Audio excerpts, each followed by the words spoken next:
Tonight, we drift back into the so-called elegance of the Victorian era, where lace gloves hid dirty hands, perfumes disguised the stink of unwashed bodies, and the illusion of refinement was stitched together with filth. You hear the faint tick of a grandfather clock, as though the whole room is waiting for you to sit down and let time slow its stride. Candles flicker low, painting the wallpaper with soft shadows that ripple like the folds of velvet drapes. You are about to step into the Victorian age, that proud parade of corsets, fainting couches, horse-drawn carriages, and the unmistakable perfume of, well, let's call it unwashed humanity. Yes, welcome to the 19th century, where elegance is draped over discomfort, and hygiene is treated less like a necessity and more like an eccentric hobby. Tonight, you and I will drift gently through parlors and bedrooms, through city streets and quiet drawing rooms, and peek at the rituals of women who, on the outside, might appear like portraits of refinement, but, if you lean a little closer, might not smell quite so refined. A cheeky warning: you probably won't make it through this day, at least not without wrinkling your nose once or twice. But don't worry, you're not really there. You're safe, wrapped in your blanket, listening to my sleepy droning.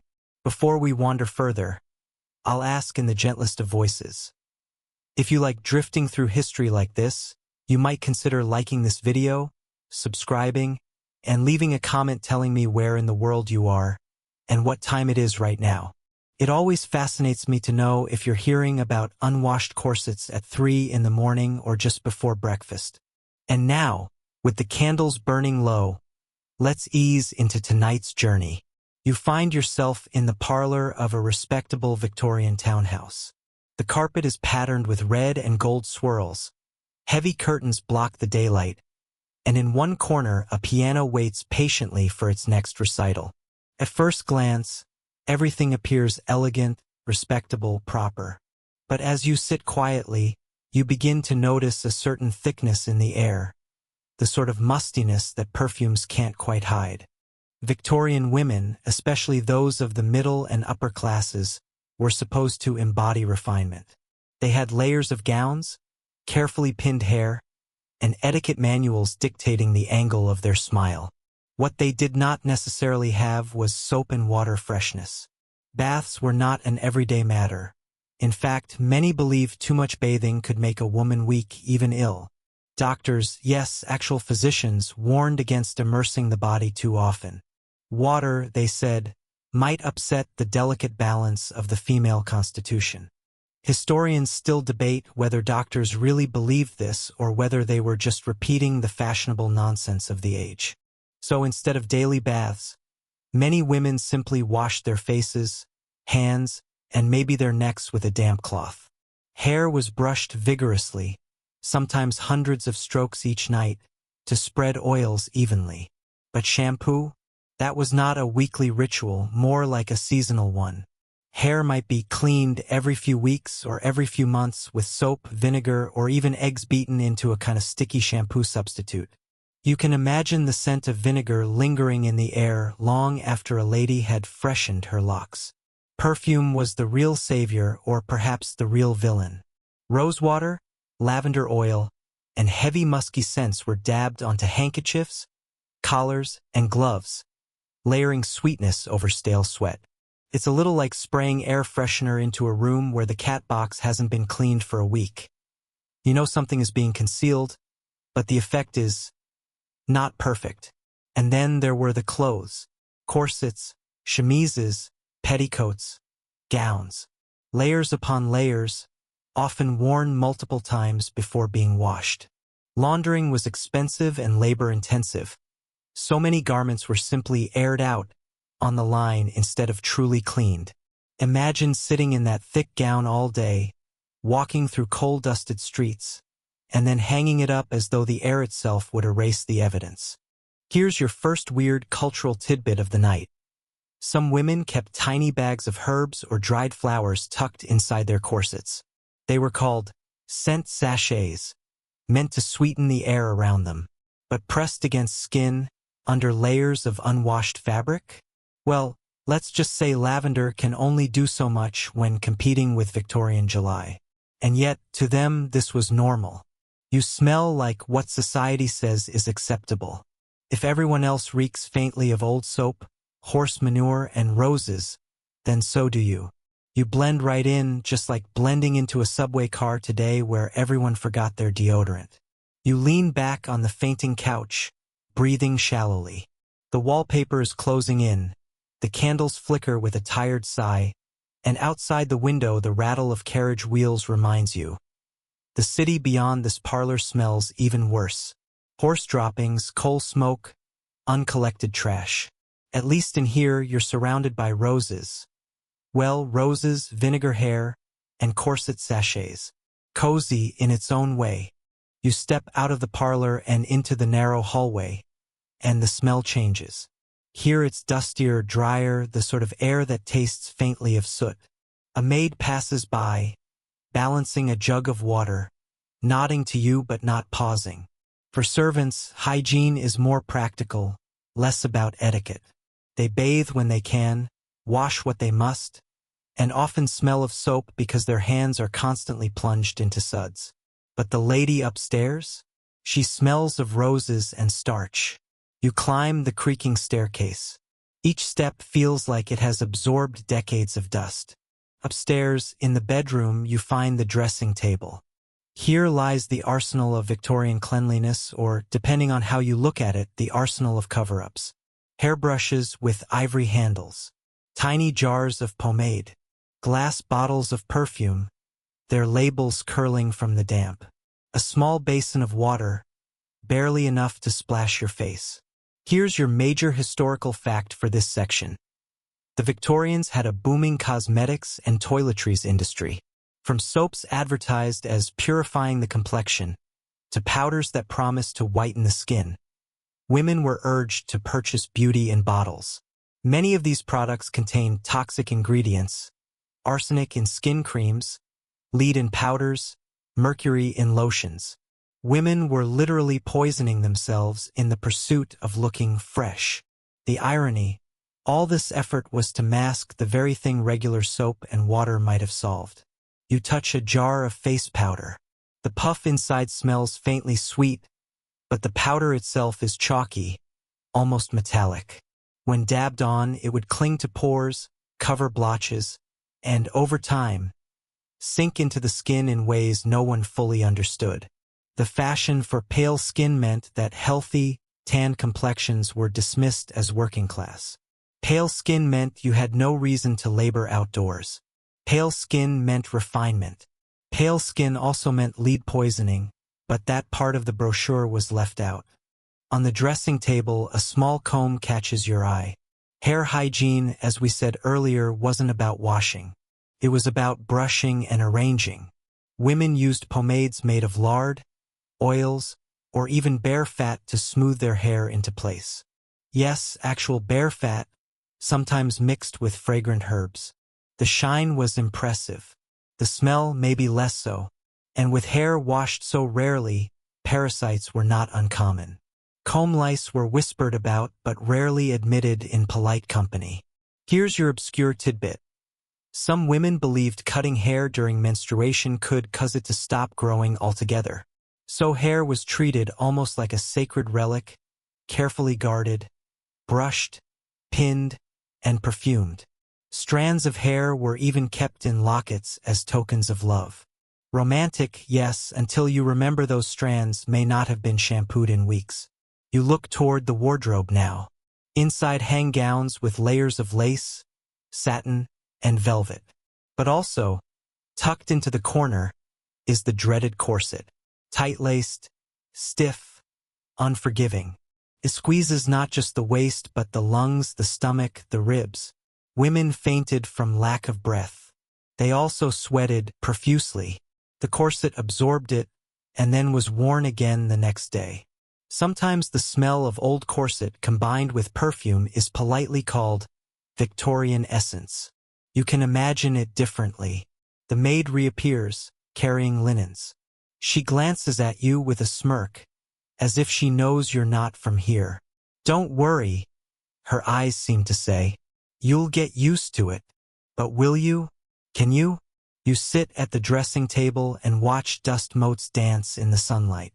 The room feels still, almost airless, and you imagine what it must have been like to prepare for a dinner party. To wash only your face and hands, powder over blemishes with arsenic cream, arrange hair with pomade, lace up in a corset, and then perfume the final result. A walking bouquet? Or perhaps a walking bouquet left too long in its vase. One line of irony drifts in. You realize the Victorian woman's toilette was less about cleanliness and more about performance. Cleanliness was a costume. Real freshness was optional. Outside, carriage wheels clatter on cobblestones. Inside, you linger with the ghostly sense of powders, oils, and laces. And as the room sways in candlelight, you start to feel drowsy. It's almost soothing, the heavy stillness of the Victorian bedroom, as though time itself has stopped moving forward and settled into dust. You step out of the bedroom and into the narrow upstairs hallway. The air changes again, now drier, with the faint tang of coal smoke drifting from the city beyond. A window is cracked open, but instead of freshness, it lets in the noise of carriage wheels, neighing horses, and the clatter of boots on cobblestones. You lean against the banister, and the wood feels sticky, polished over and over but never quite clean. You decide to follow the faint sound of laughter and find yourself in the sitting room. This is where polite society mingles. Here, lace gloves hide unwashed hands, and delicate fans flutter as if wafting away invisible clouds. A group of women sit with embroidery hoops, chatting softly. Their gowns sweep the carpet, and you wonder when the carpet last saw soap and water. Likely never, only an occasional beating with a stick outdoors. The conversation drifts to the latest beauty tips from a women's magazine. One lady praises the virtues of rice powder for keeping skin pale. Another swears by vinegar rinses for hair. Someone mentions a new tonic advertised as preventing nervous collapse. The room smells faintly of lavender sachets mixed with coal dust. A strange duet, but one everyone here accepts. Here's your historical fact for this section. Victorian London had a massive sanitation problem. In 1858, the River Thames grew so polluted with sewage that the event became known as the Great Stink. The smell was so overpowering it disrupted Parliament itself. Engineers were finally hired to build a modern sewer system. Until then, the whole city was, in essence, perfumed with waste. And women, even in their satin gowns, were not spared from inhaling it daily. Now, here's your obscure tidbit. Many women believed that wearing wool close to the skin could absorb impurities from the body and keep them healthier. Yes, wool underwear was a thing. Imagine the scratchiness. Imagine the sweat. Imagine wool corset liners hugging you tightly in summer. The marketing slogan might as well have been, "It's your way to health." The women in the room fan themselves elegantly, but their gloves are less pristine than they appear. Glove etiquette said a lady never went out without them, but gloves were rarely washed. Sweat, dirt, and soot collected inside. A modern equivalent might be wearing the same pair of socks every day for a month and pretending they're chic. The conversation drifts again, to dinner parties, to the latest gossip, to whether a certain gentleman's mustache is too flamboyant. You smile faintly, though you keep your hands close to yourself, wary of shaking anyone's glove. Irony drapes over the scene. All this elegance is perched precariously on a foundation of grime. The lace, the silks, the elaborate curls, they are a mirage. A costume of refinement built over sweat, soot, and sour corsets. You lean against the window frame and breathe carefully. The night air a mix of coal and horse manure. Somehow, it feels fresher than the sachet-scented room. You wander back downstairs. The house is quieter now, the sitting room's chatter fading into the background. In the dining room, the table is set for supper. Candles lit, silver polished to a dull shine, porcelain plates arranged just so. But as you settle into a chair, you notice something peculiar. The silverware gleams faintly, yes, but it smells faintly metallic, as though it's not as spotless as it appears. The mistress of the house enters, gown rustling, face powdered. She takes her seat at the head of the table. The corset beneath her dress squeezes her frame so tightly you wonder how she manages to chew. Servants bring in dishes, roast meats, bread, puddings. The aroma is hearty, comforting, and, if you lean in closely, slightly overlaid with something else. The faint tang of grease-soaked aprons. Kitchens in Victorian homes were often less about hygiene and more about brute survival against soot, coal, and dripping fat.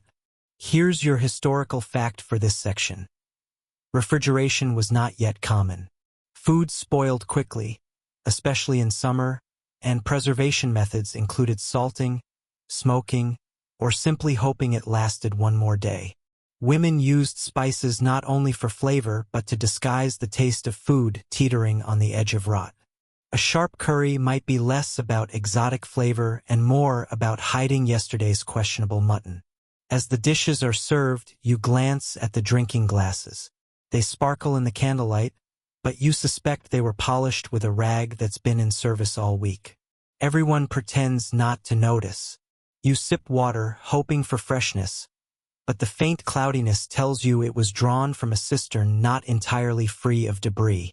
In fact, many women in cities drank little plain water at all, preferring tea or watered-down alcohol because they feared contamination.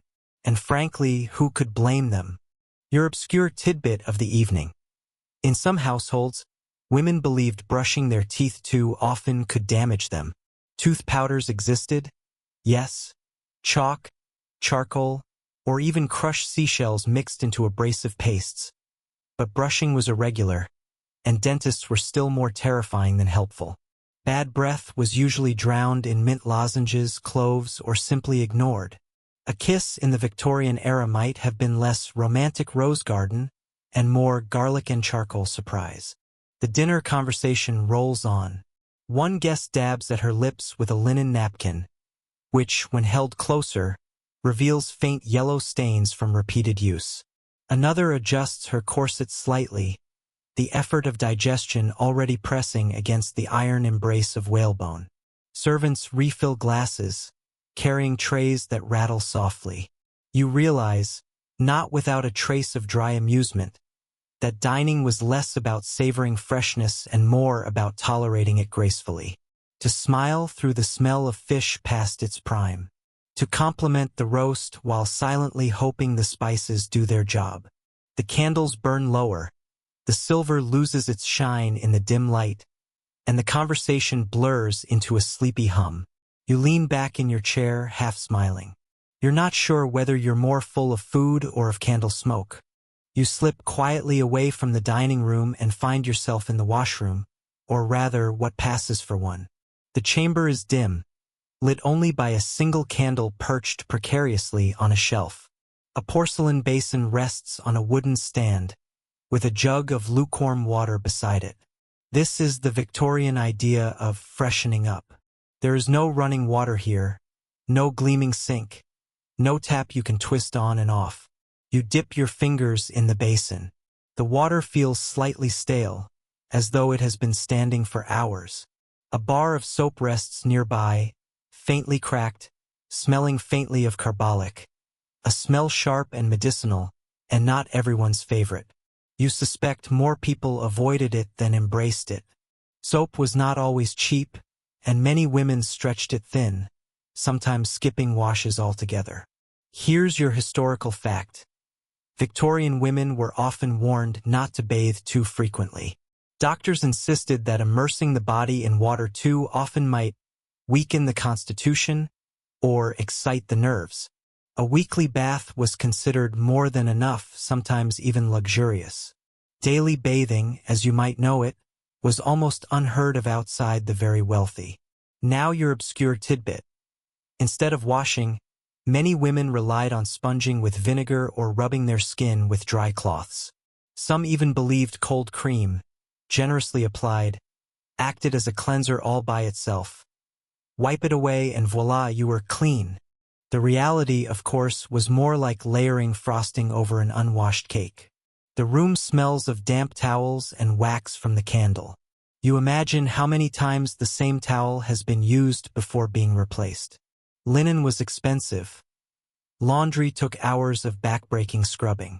Towels might be used again and again, collecting faint traces of every hand and face they touched. You stare at the combs set neatly on a side table. They gleam with a faint residue of oil. Hair was not washed daily or even weekly.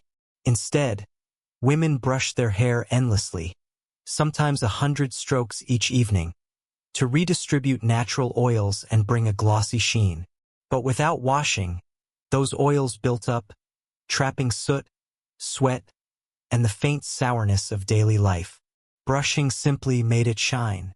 You catch your reflection in the water's surface, the candle flickering behind you. You feel both refreshed and slightly dirtier all at once. And you realize the irony. In this world, washing is less about actual cleanliness and more about appearances. If you look polished, no one asks whether you smell polished too. Somewhere in the house, a clock ticks softly. You wonder if time itself smells faintly of vinegar and old towels. You leave the washroom and wander toward the bedchambers again. The house has grown quieter, the chatter subdued, the air heavier with candle smoke and the faint musk of bodies settling in for the night. You push open a door and find yourself in a young woman's bedroom. The space is neatly arranged. A dressing table with brushes, powders, tiny glass bottles of perfume. A faintly sweet, floral smell lingers here. Rose water, perhaps, or lavender. But under it lies another note, subtler but insistent. The unmistakable sourness of unwashed linens. Bedsheets were not changed daily, sometimes not even weekly.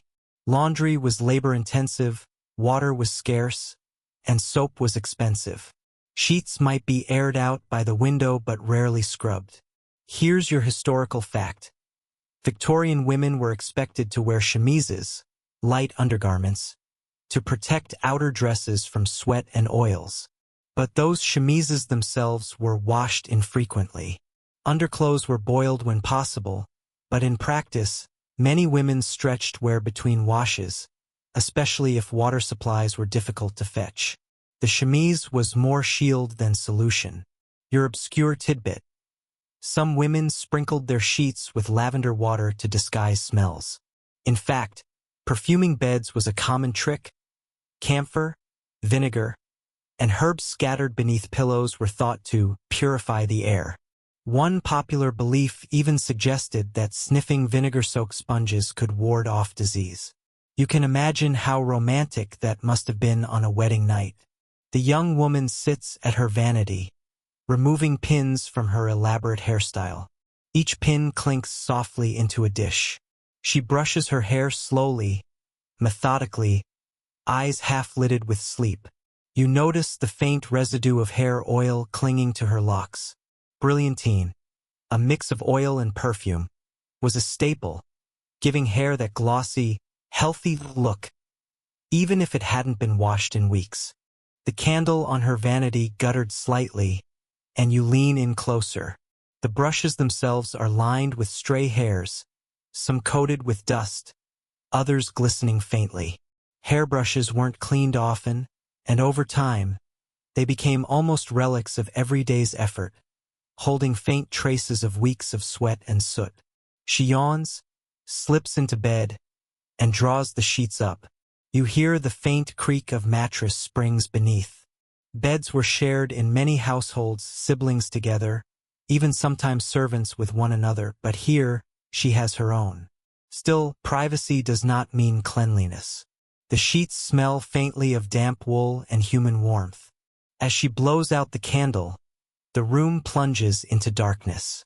You sit there, listening to the soft rustle of linen, the gentle rhythm of breathing, and you realize that in Victorian times, rest was always entangled with discomfort.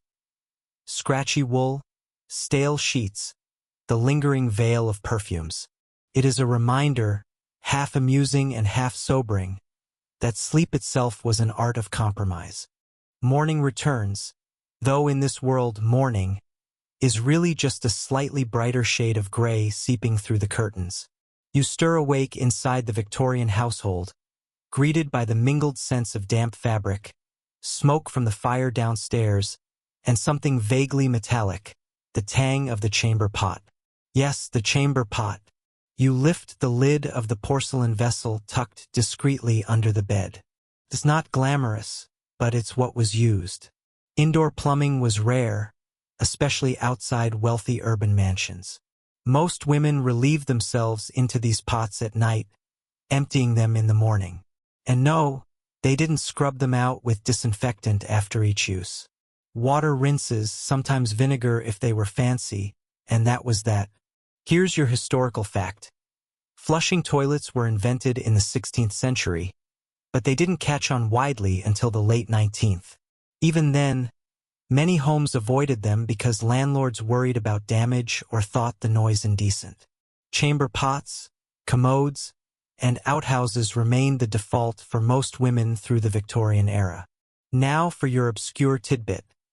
Some chamber pots were painted with political figures' faces at the bottom, a petty way of exacting your morning revenge. Yes, you could relieve yourself directly onto a disliked politician's portrait. It seems even bodily functions were not immune to Victorian satire. You set the pot aside, but the smell lingers faintly in the air, mingling with perfume from yesterday's hair oil. The woman of the house splashes water into her basin and dabs her face with a cloth. No toothpaste, no minty swirl, no foamy brush. Instead, she rubs her teeth with a rag dipped in soot, salt, or crushed charcoal. The texture is gritty, the taste bitter, and it does little to mask the sourness of last night's meal. She gargles with vinegar. Sharp, burning, unpleasant. Supposedly cleansing, supposedly whitening. You almost feel cleaner just from sympathy, until you remember the chamber pot is still sitting quietly nearby. The air is chilly. She pulls on her chemise again, layers a corset over it, and begins the intricate process of dressing. You can't help but notice the irony. So much effort goes into the outer presentation. Lace, silks, ribbons, while the underlayers carry yesterday's sweat and dust. It's like painting a beautiful mural over a wall with mold. And yet, here she is, composed, respectable, ready for the day. You almost admire the dedication. Almost. Later in the day, you step outside into the street. The air doesn't smell much fresher. Coal smoke hangs thick, mixing with the sweet-sour odor of horse manure that lines the cobblestones. Women in long skirts pick their way carefully over the muck, lifting hems just high enough to avoid stains but not so high as to seem improper. Here's your historical fact. London alone had over 300,000 horses by the mid-19th century, producing tons of manure daily. The streets were filthy. Shoes tracked everything indoors, and skirts swept it up like decorative brooms. A walk to market was less an errand and more an olfactory challenge. Your obscure tidbit. To disguise the smell of streets, many women carried small, decorative pomanders, tiny cases filled with herbs or scented wax. They would hold them to their noses as they walked. Essentially portable air fresheners, because nothing says civilization like clutching a ball of lavender to survive your commute. As you walk, you notice women using handkerchiefs not just for polite coughs but as shields against smells. Handkerchiefs soaked with perfume were a common defense against what Victorians called miasma, bad air thought to cause disease. Historians still debate whether this obsession with perfume was more about fashion or genuine fear of illness. Probably both. A cart rattles past, spilling mud and less pleasant substances across the cobblestones.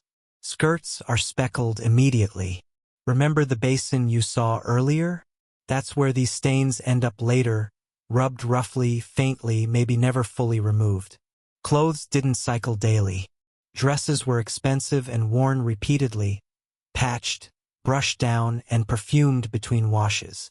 You duck into a bakery for relief, The warm smell of bread is heavenly, masking the stench outside. But even here, the illusion frays. The baker's apron is dusted with flour but also faint smears of soot.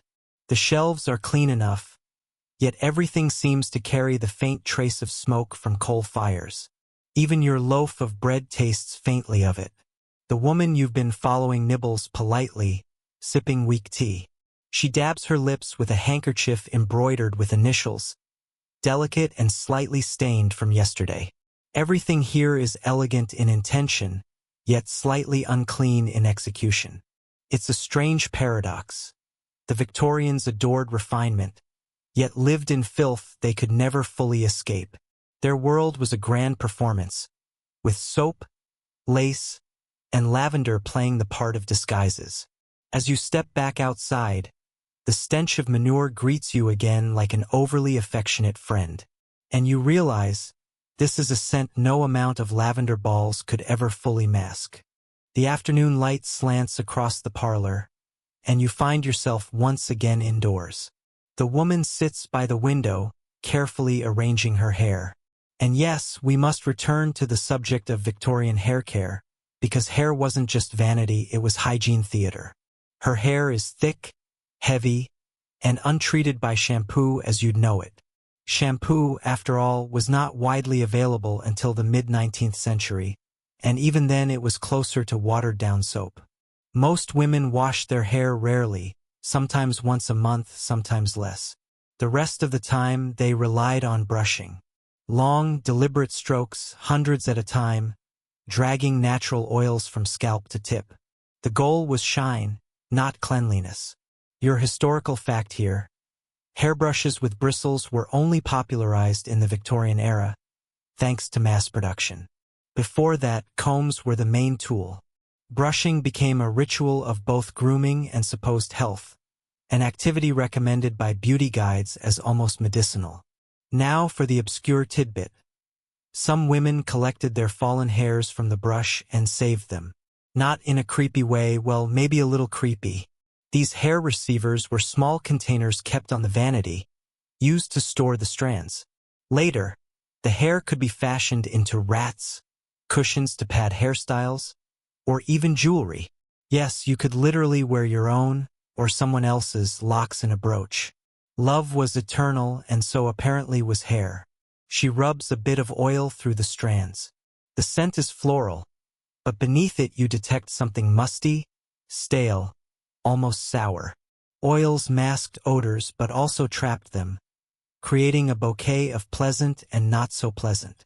She braids, twists, and pins the hair into a neat bun, securing it with decorative combs. And here comes the scholarly uncertainty. Historians still debate whether Victorian women genuinely believed infrequent washing was healthier for hair, or if it was simply a necessity because water and soap were impractical. Either way, the result is the same: weeks of natural buildup styled into socially acceptable shapes. The parlor grows dimmer as evening nears. She moves toward the hearth, where the fire smolders low. You can smell the coal in her hair now, faint but persistent. It seems to follow her, clinging like a shadow. She doesn't notice, or perhaps doesn't care. She looks elegant, respectable, fully presentable. And you, watching closely, know it's all balanced on the quiet scaffolding of neglect. Evening descends. The lamps are lit, casting their faint yellow glow across the drawing room.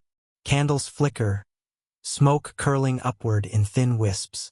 The woman sits with others, engaged in polite conversation. From afar, the scene looks refined.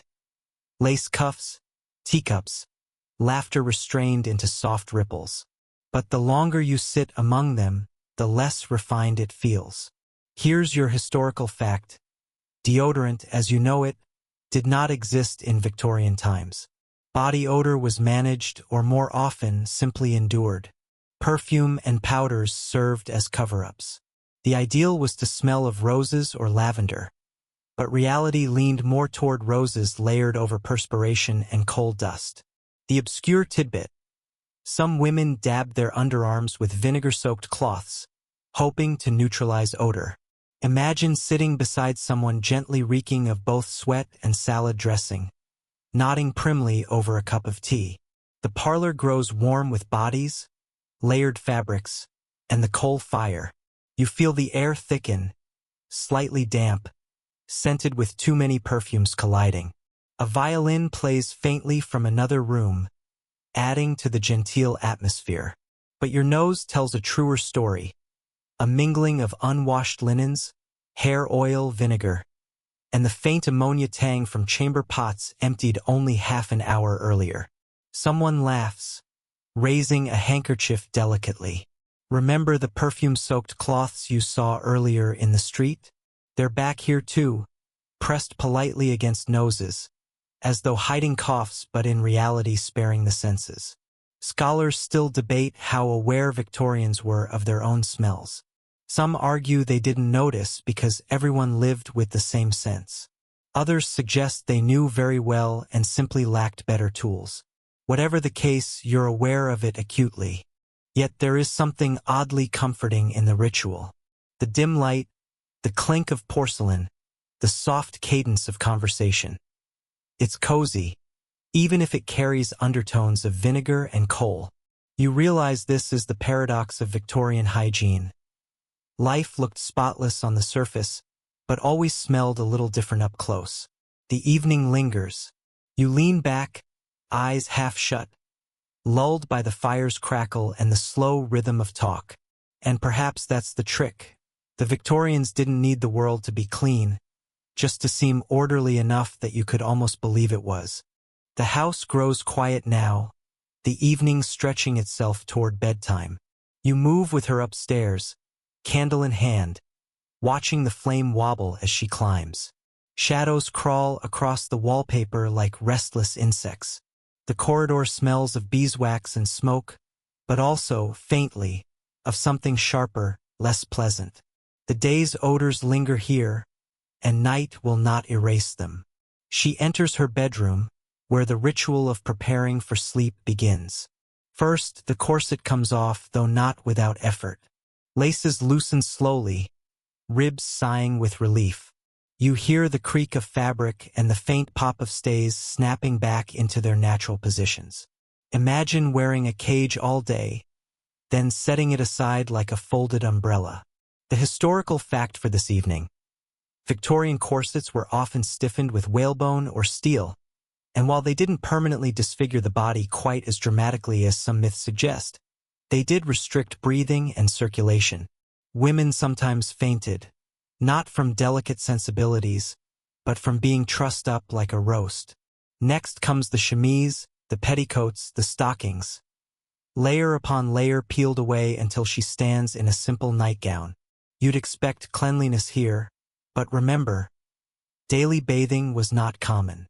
So the undergarments bear the faint signatures of sweat, coal dust, and perfume rubbed into fabric rather than washed away. She folds them neatly, though you wonder what neatness means when the cloth itself is weary of soap.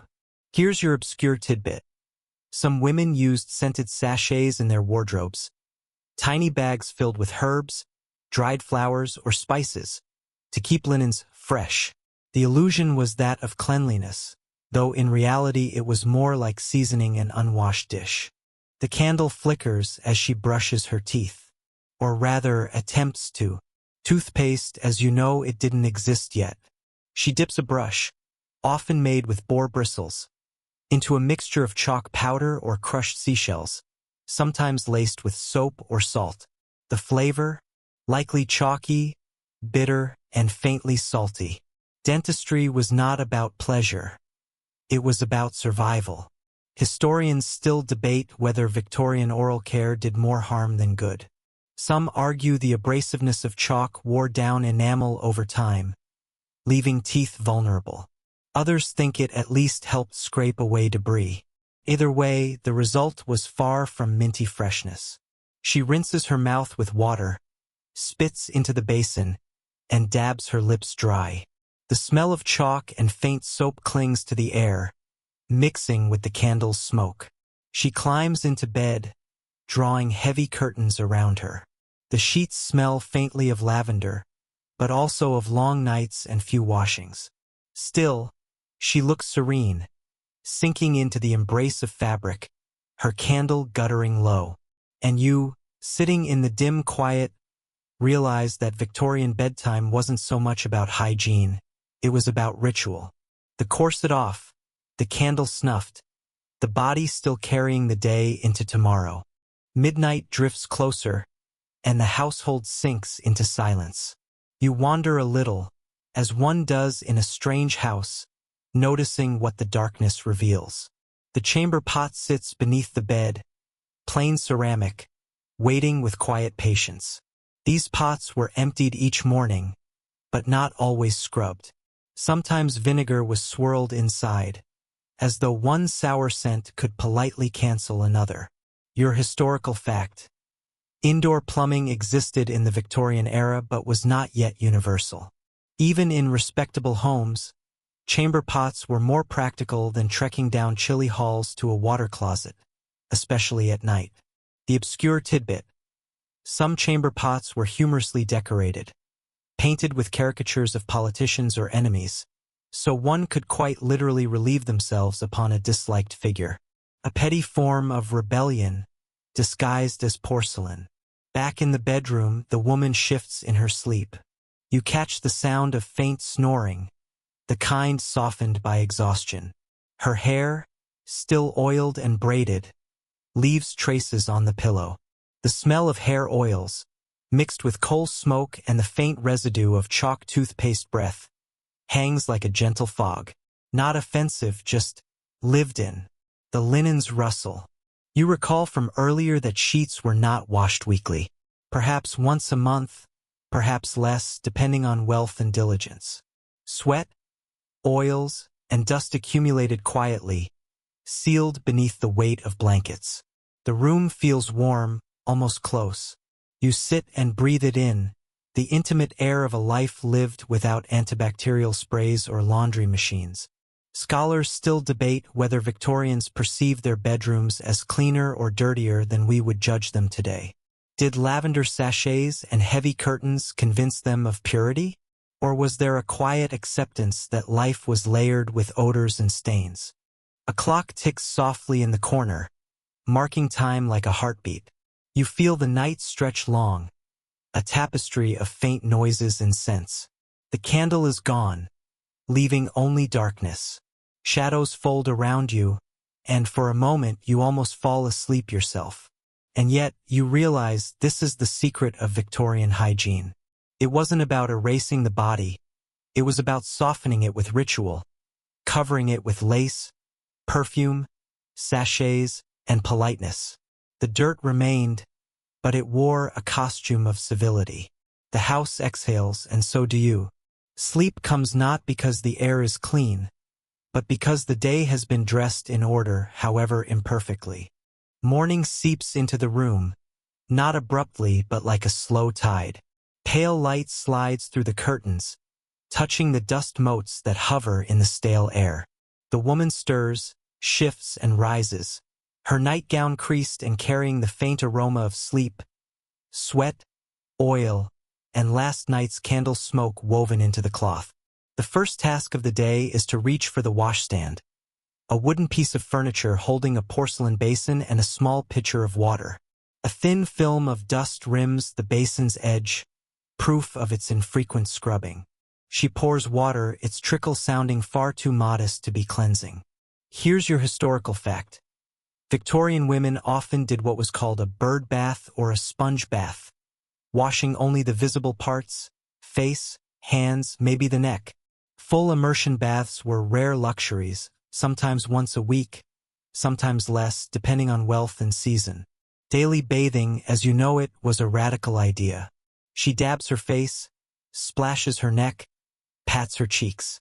No soap this morning, it dries the skin, they say. Instead, water alone, which does very little to erase yesterday. She sniffs at the towel, frowns slightly, then folds it as though nothing is wrong. The obscure tidbit of the morning. Some women swore by vinegar rinses. They would dilute vinegar in water, wipe the skin, and declare themselves refreshed. Imagine stepping into the day carrying the faint tang of pickled cucumbers. As she dresses again, layering chemise, petticoats, corset, and gown, you sense her re-armoring herself for the public gaze. The garments are cleanish, perfumed with sachets, pressed into neatness, but not truly fresh. The illusion of order continues. Historians still debate whether Victorians were genuinely concerned with cleanliness as a modern concept, or whether it was more about appearances, about not offending the noses of those around them, and about signaling respectability. She fastens her hair, pins a bonnet, and prepares for the day. The room still smells faintly of vinegar, lavender, and night sweat, but she is ready, respectable, presentable, civilized by the standards of her time. And you, following her downstairs, realize that this morning ritual is less about hygiene and more about social camouflage. She looks clean. She feels almost clean. But the truth lingers quietly, like dust in the light. The day begins with breakfast. You join her at a wooden table where toast, porridge, and tea are laid out. The air is thick with steam and coal smoke, clinging to clothes, hair, and even the food. You bite into a slice of bread in your imagination and wonder, does everything taste faintly of soot here? The answer is yes. Your historical fact. Londoners in the Victorian era breathed air so thick with coal smoke that it blackened buildings, stained clothing, and even settled into lungs. It was known as pea soup fog, not because anyone wanted to eat it, but because it looked and sometimes smelled like boiled peas. She sips her tea delicately, though her teeth flash yellow against the porcelain rim. The toothpaste of chalk and soap hasn't offered much brilliance. But she smiles anyway, because politeness matters more than enamel. Here's your obscure tidbit. Some women chewed mastic gum or bits of tree resin, believing it would sweeten their breath. Imagine gnawing on a resin ball like a squirrel with manners. After breakfast, she prepares to go out. Gloves on, bonnet tied, parasol ready. Outside, the streets hum with noise and stink. Horses clop by, leaving steaming piles behind. Children run barefoot, their feet dark with grime. A passing carriage splashes mud, though mud is an optimistic word for what the puddles contain. Historians still debate how aware Victorians were of the dangers of such filth. They knew it was unpleasant, yes, but did they truly grasp the links between sanitation and disease? Some did. Early public health reformers shouted about it. Others shrugged and sprinkled more perfume. The woman lifts her skirt daintily, trying to avoid the muck. You can almost hear her sigh. Respectability demands spotless hems, but the city itself conspires against them. She walks forward, parasol overhead, as though she is immune to the chaos beneath her feet. You follow along, your senses bombarded by clattering hooves, acrid smoke, and the sweet-sour smell of bodies living too close together. This is her world, her daily path. Cleanliness is not absence of dirt. It is simply the art of enduring it gracefully. The street carries her toward the marketplace, where a chorus of voices competes with the creak of carts and the squawk of chickens. Stalls brim with vegetables, meats, bolts of cloth, and small luxuries. And everywhere odors, not one at a time, but layered, tangled, inseparable. Cabbage wilts in the sun. Fish lies too long on the wooden boards. Coal smoke drifts from nearby chimneys, and perfumes waft from passing women. The woman pauses by a vendor selling hair ribbons. Her gloves, though dainty, are already faintly smudged from contact with coins and produce. Cleanliness here is a matter of not looking too closely. Here's your historical fact. Money itself was often a vector of grime. Victorian coins passed through so many hands, coal-dusted, sweaty, unwashed, that they carried microbes aplenty. One doctor in the late 19th century warned that coins were the filthiest of fomites. She turns over a ribbon, admiring its color, while beside her a fishmonger swats flies with a half-hearted rag. The mingling of scents is extraordinary. Floral ribbon dye and fish guts holding a conversation no one asked for. And now, your obscure tidbit. Women sometimes carried tiny vinaigrettes, small lockets filled with a sponge soaked in vinegar or aromatic oils. A quick sniff, and the overwhelming stinks of the city could be momentarily blotted out.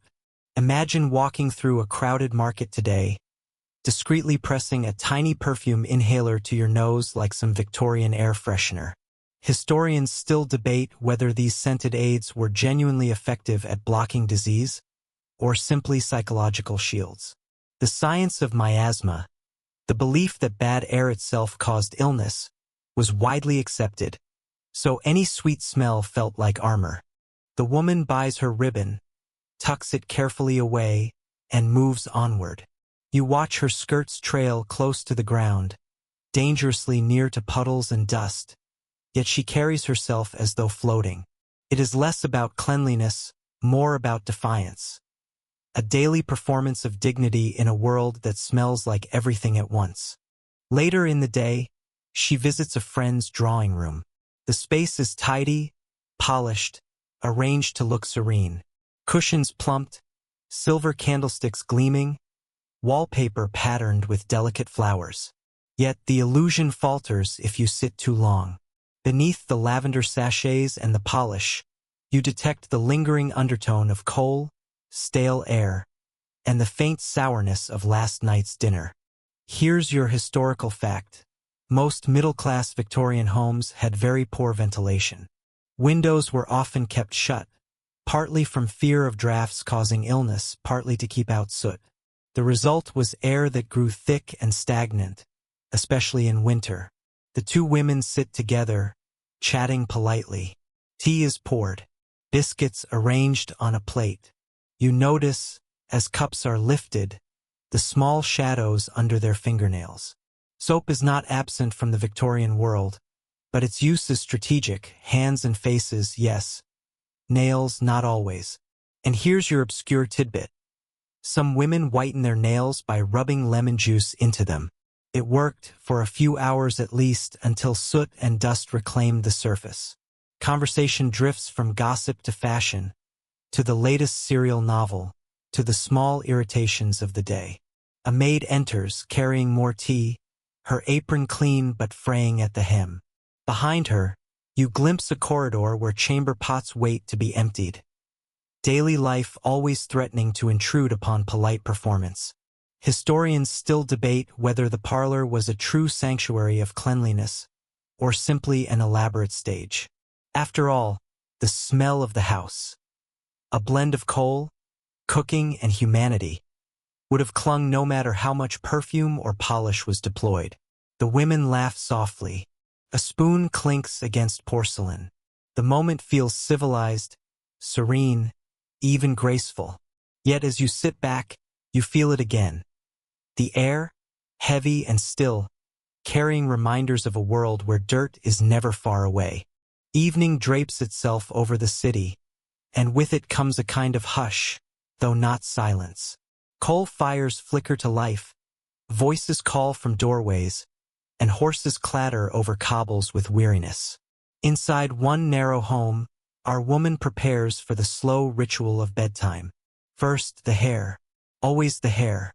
By now, it has absorbed not just the dust of the streets but the smoke of cooking fires, the faint perfume from sachets, and the uninvited musk of city air.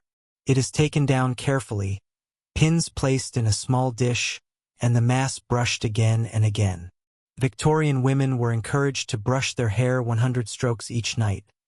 Less about cleanliness, more about ensuring a glossy, controlled mane. Here's your historical fact. Hair washing with water and soap was rare, often done only once a month, if that.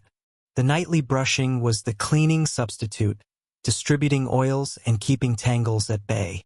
She sits, eyes half-lidded, dragging the brush through. The repetition feels soothing, almost hypnotic. And as strands catch the candlelight, you remember. This is a century where hair is not just fashion, but identity, a marker of femininity, morality, even health. Now for your obscure tidbit. Some women sprinkled crushed violets or lavender directly into their hair to mask the odor. Others used powders of starch or rice. Picture it. A little fragrant dust cloud rising as you brush, both charming and faintly ridiculous, like seasoning your own head. Historians still debate whether these powders did more harm than good, since starch could attract insects. But in a culture obsessed with appearances, smelling vaguely floral was worth the risk of lice. The brush moves steadily, the fire burns low, and outside, the city breathes its smoky lullaby. You probably won't make it through this day, but then again, neither does she, not really. Each evening is just survival disguised as ritual. Later, the chamber grows still. Curtains are drawn, the fire dimmed. You hear the faint drip of water from a basin, her nightly wash, if you could call it that. A cloth dipped, wrung out, dabbed across face, hands and neck. It is not a bath, but a gesture. Enough to feel refreshed before slipping between sheets that carry their own hidden history. Here's your historical fact. Most Victorians did not change bed linens weekly. For many, once a month or even less was common. Sweat, soot, and skin cells built up steadily. Washing sheets required labor, soap, water, and sun to dry, all of which cost time and money. As she smooths the covers, you notice the faint discoloration around the edges. Not filth exactly, but the residue of life. She lies down, hair spread like a dark fan across the pillow. The scent of lavender sachets drifts faintly, but it mingles with the undeniable odor of humanity and smoke. And here's your obscure tidbit. Some women believed that sleeping with a slice of raw onion in the room could ward off illness.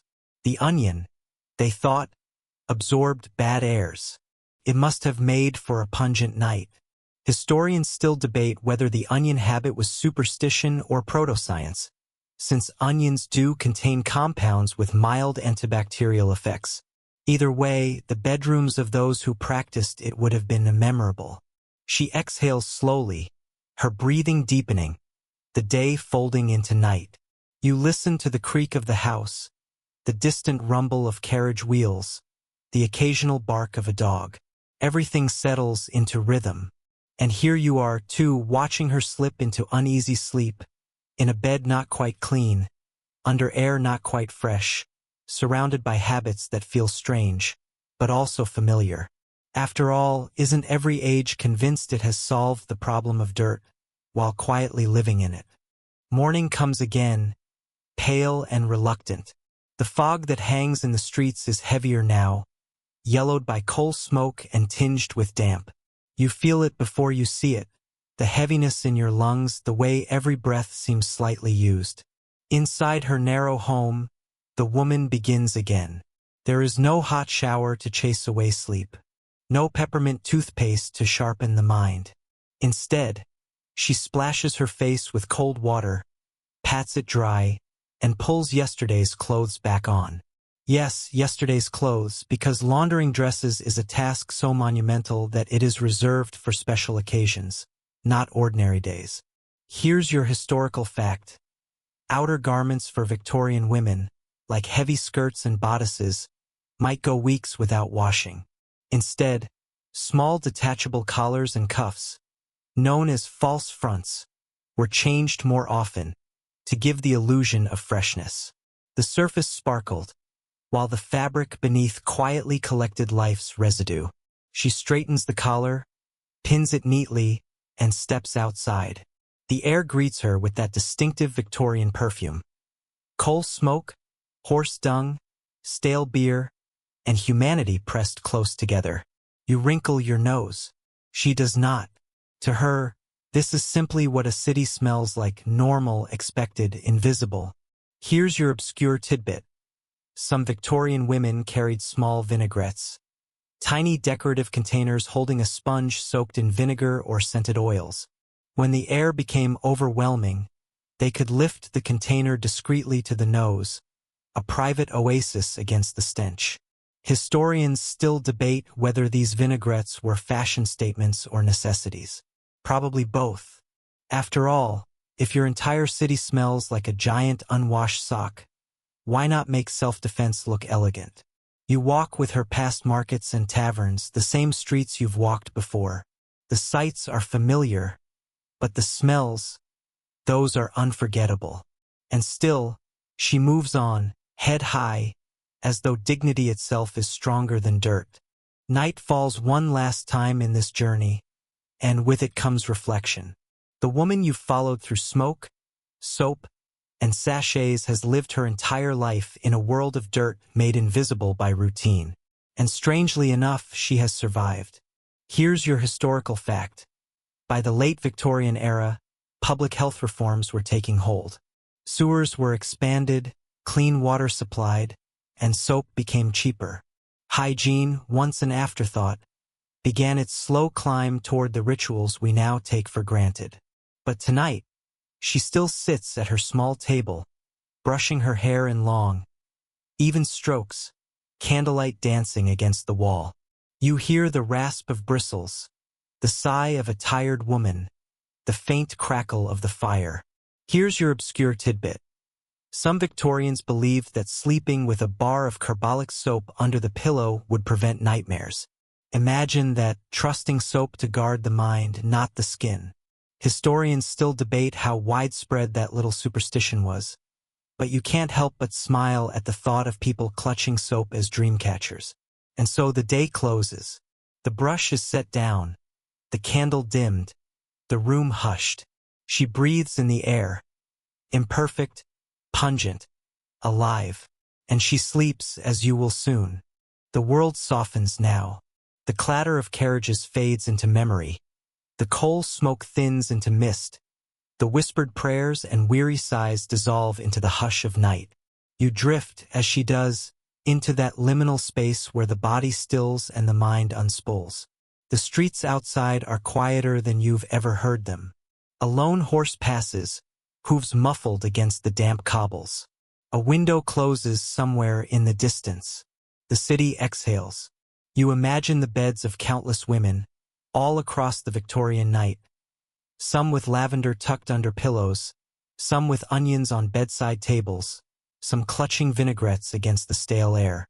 Each of them carrying the same exhaustion, the same longing for rest, the same hope that tomorrow might feel a little fresher, a little lighter. Your own breath slows, falling into rhythm with theirs. Inhale, exhale, the candle guttering, the brush set down, the faint rustle of fabric against linen. And isn't that the strangest comfort? To know that across centuries, across oceans of time, the simplest act, closing your eyes against the day, remains unchanged. Soap, no soap, starch, no starch. Dirt clinging or sheets freshly laundered. It doesn't matter. Sleep comes anyway, soft and indifferent, wrapping itself around you like the gentlest shroud. The images blur now. The narrow street, the faint perfume, the stern hairbrush strokes, the ever-present smoke. They fade like chalk in rain, leaving only the feeling of quiet. Let it carry you.